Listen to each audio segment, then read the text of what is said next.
The hardest thing for me to hear throughout the process was my meeting with the doctor after, it was probably a year after my injury, and I was going with high hopes to get cleared and able to play again. And what he told me in the office was that he thinks I would never be able to play rugby again. I cried a lot in his office.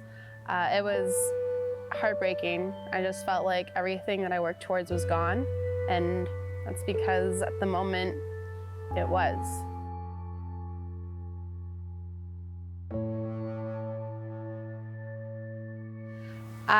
In my grade 12 year, we had our championship game. About 20 minutes into the game, I went to make a tackle and my head went into a girl's thigh and compressed my neck and left me on the ground in pain.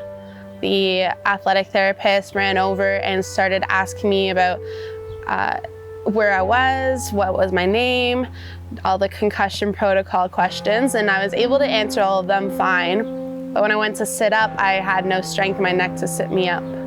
I started crying because this was my chance to help our team go to OFSA, and I wasn't able to compete.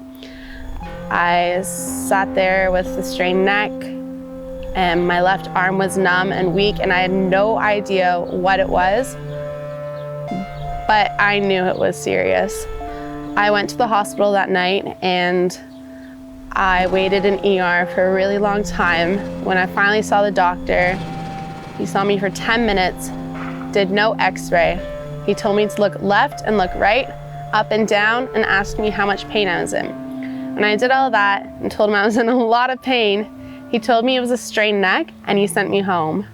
And at a different hospital, immediately they put me in a neck brace. They did a CT scan. They upgraded my neck brace to another one, and they put me on a stretcher in an ambulance and sent me to Sick Kids.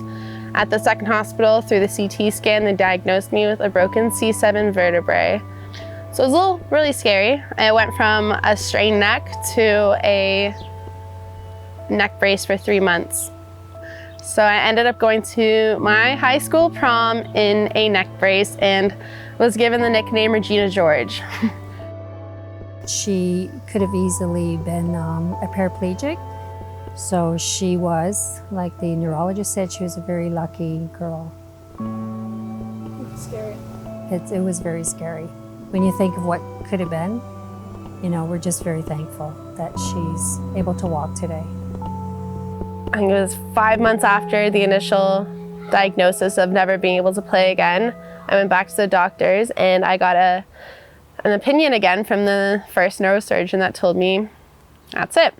And he looked at me and he said, I can't think of any reason why you can't play anymore.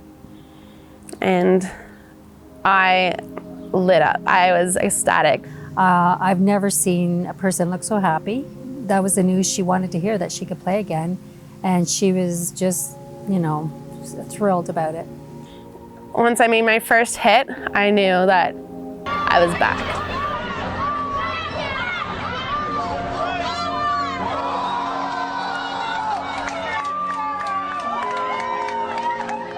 My biggest accomplishment with rugby was making Team Canada. Not even a year before, I was being told I couldn't play rugby again. And I felt like it was all out of reach. And a year later, I got the email to play Rugby Canada in England. And it just felt like a real roller coaster of a journey, but I felt like I got to where I wanted to go. Canada actually started its first women's rugby league team a couple years ago, where I was given the opportunity to play.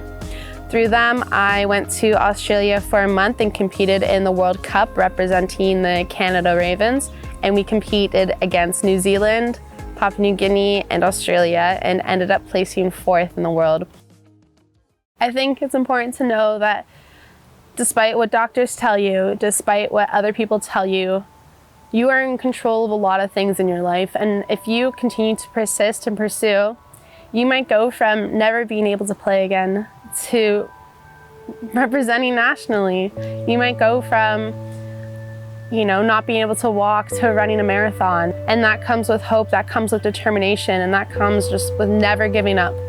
You are in control of a lot of things, and you can't let other people tell you you're not.